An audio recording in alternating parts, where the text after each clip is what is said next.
Assalamualaikum warahmatullahi wabarakatuh. Hai, apa khabar murid-murid? Saya Cikgu Hanif. Saya akan mengajar mata pelajaran sejarah untuk kelas anda. Cikgu harap anda semua berada dalam keadaan sihat di rumah. Kali ini, kita terpaksa belajar secara dalam talian. Baiklah murid-murid, tanpa membuang masa, mari kita teruskan pelajaran kita pada hari ini. Sejarah. Adakah murid-murid pernah mendengar perkataan sejarah? Sejarah merupakan mata pelajaran baru bagi anda semua. Betul kan?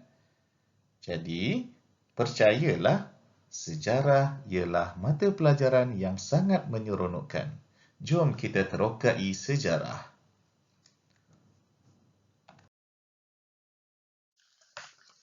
Sebelum kita pergi lebih jauh, mari kita lihat objektif pembelajaran pada kali ini.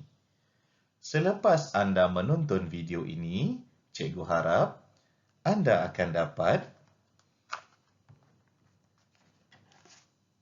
menyatakan pengertian sejarah, mengenal pasti sumber dalam sejarah, menjelaskan kaedah penyelidikan sejarah, menyatakan kepentingan mempelajari sejarah dan menerangkan kepentingan mengambil iktibar daripada peristiwa lalu. Apa itu sejarah? Sejarah ialah peristiwa yang benar-benar berlaku pada masa lalu. Pengertian sejarah perlu diketahui supaya kita mudah memahami peristiwa sejarah. Sejarawan ialah orang yang mengkaji sejarah. Para sejarawan telah memberikan pandangan masing-masing tentang pengertian sejarah.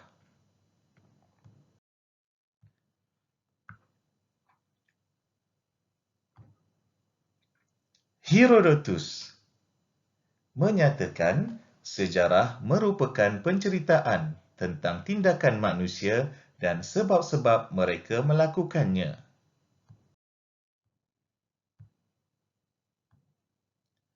Manakala Ibnu Khaldun pula menyatakan sejarah membicarakan tentang peradaban manusia dan perubahan yang berlaku.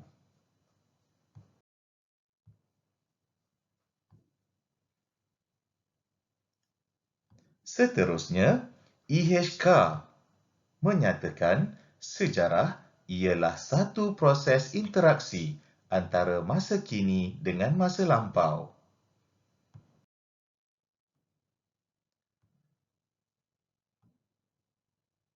Profesor Emeritus Tan Sri Dr. Khoo Kay Kim pula menyatakan sejarah merujuk peristiwa yang pernah berlaku ataupun sudah berlaku.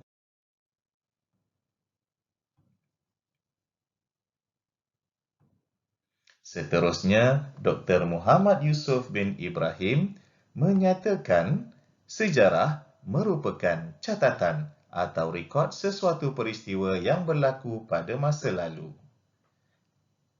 Baiklah murid. Secara keseluruhannya, kesimpulannya, sejarah ialah melibatkan tindakan manusia, berlakunya perubahan dan ada catatan sesuatu peristiwa.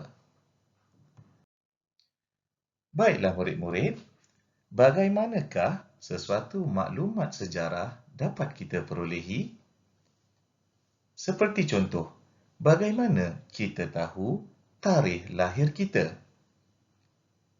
Ya, sudah tentu, mungkin kita bertanya kepada ibu bapa ataupun kita melihat sendiri tarikh lahir kita pada sijil kelahiran kita. Maklumat-maklumat sejarah sudah tentu datang dari sumber-sumber tertentu. Mari kita kaji apakah itu sumber sejarah. Sumber sejarah memberikan maklumat yang tepat tentang sesuatu peristiwa yang berlaku. Sumber sejarah terbahagi kepada dua, iaitu sumber primer dan sumber sekunder.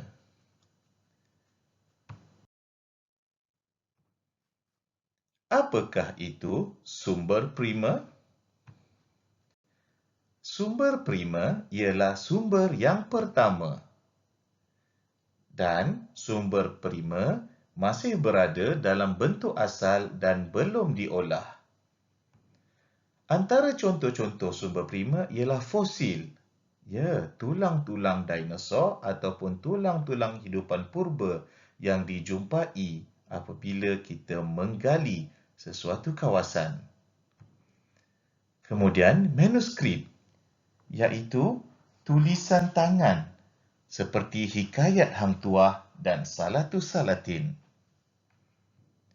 Seterusnya, contoh sumber primer ialah artifak, iaitu ciptaan manusia seperti alatan-alatan batu, tembikar, senjata dan duit shilling. Dan dokumen rasmi yang mengandungi catatan tentang peristiwa sejarah yang telah berlaku. Seterusnya, sumber sekunder, iaitu penulisan yang dihasilkan daripada sumber asal, iaitu daripada sumber primer. Contoh sumber sekunder ialah buku-buku, majalah, akhbar dan risalah. Baiklah murid-murid, setelah mengetahui apa itu sumber sejarah, mari kita lihat pula kaedah penyelidikan sejarah. Apa itu kaedah penyelidikan sejarah? Kaedah penyelidikan sejarah dilakukan untuk membuktikan peristiwa sejarah yang telah berlaku. 3 kaedah boleh kita gunakan untuk mendapatkan maklumat sejarah, iaitu kaedah arkeologi, kaedah lisan ataupun temu bual, dan yang ketiga, kaedah bertulis. Apakah maksud kaedah-kaedah ini? Jom kita teruskan. Kaedah arkeologi. Kaedah arkeologi merupakan proses untuk mendapatkan maklumat daripada bahan tinggalan sejarah. Kaedah ini dilakukan melalui proses gali cari ataupun ekskavasi. Contohnya, mencari fosil, tembikar, barangan logam dan kulit siput. Selain itu, terdapat juga bidang arkeologi maritim atau arkeologi bawah air. Kaedah ini merupakan proses mendapatkan maklumat tinggalan kebudayaan manusia yang terdapat di dasar laut, sungai atau tasik. Contohnya, tapak kapal karam, struktur purba dan artifak yang berada di dasar laut, sungai atau tasik. Seterusnya, apa itu kaedah lisan? Untuk mengkaji sejarah, kaedah lisan perlu juga digunakan, iaitu proses mendapatkan maklumat melalui temu bual.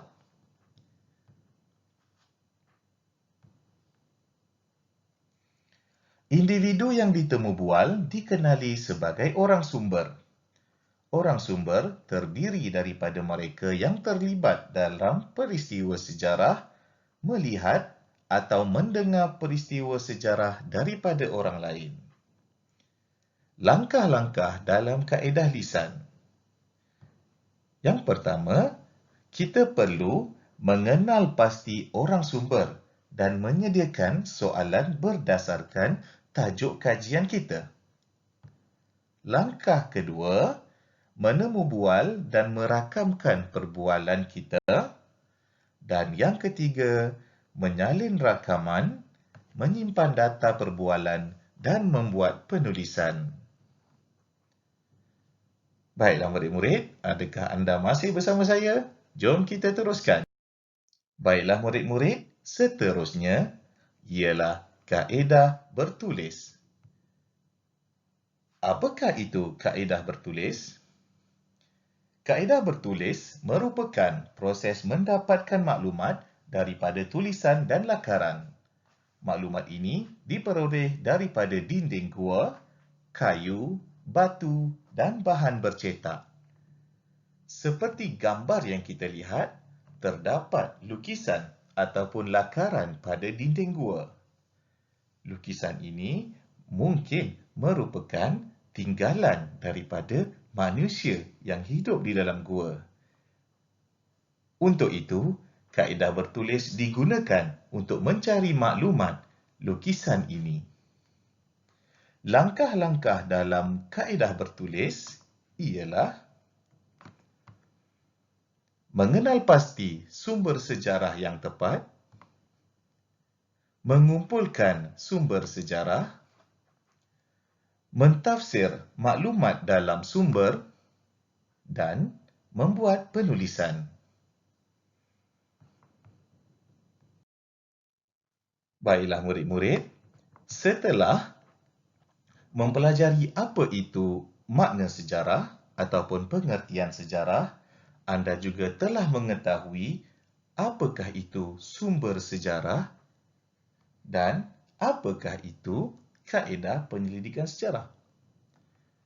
Anda juga telah mengetahui bahagian-bahagian dalam setiap perkara yang saya terangkan tadi.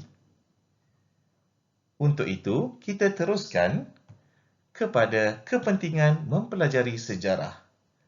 Mengapakah kita perlu belajar sejarah? Pertama, supaya ia menjadi panduan dan menjadi iktibar kepada diri kita. Kedua, dapat memupuk semangat patriotik. Yang ketiga, mencontohi kegiatan masyarakat terdahulu. Dan yang keempat, sebagai perangsang untuk mencapai kemajuan. Kepentingan-kepentingan mempelajari sejarah ini juga dapat kita jadikan iktibar kepada diri kita supaya kita lebih terus maju dan ingin mengkaji apa yang ada di sebalik peristiwa yang telah berlaku. Mana perkara yang tidak baik kita boleh pelajari dan hindari supaya tidak berlaku lagi. Dan mana perkara yang elok dapat kita semai dalam diri kita dan teruskan supaya lebih cemerlang, supaya kita lebih maju.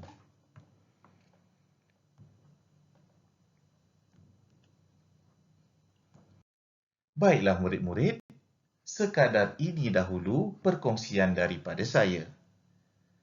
Terima kasih. Jumpa lagi. Assalamualaikum warahmatullahi wabarakatuh.